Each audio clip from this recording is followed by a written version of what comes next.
2 లక్షల రైతు రుణమాఫీ ఎప్పుడు అవుతుందా అని ఎదురుచూస్తున్న రైతన్నలకు తెలంగాణ ప్రభుత్వం ఒక గొప్ప శుభవార్త అందించింది. జూలై 15 సోమవారం నాడు రుణమాఫీ పథకం మార్గదర్శకాలను ప్రభుత్వం విడుదల చేసింది.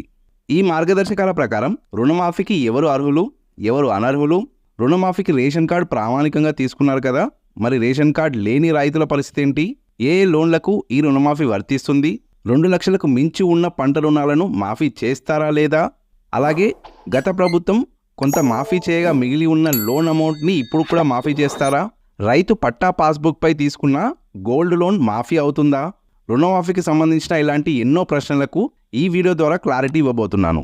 ఇప్పటికే ప్రభుత్వం ప్రకటించినట్టుగా 12th డిసెంబర్ 2018 నుండి 9th డిసెంబర్ 2023 మధ్య రైతులు తీసుకున్న పంట రుణాలకు ఈ రుణమాఫీ పథకాన్ని వర్తింపజేస్తారు.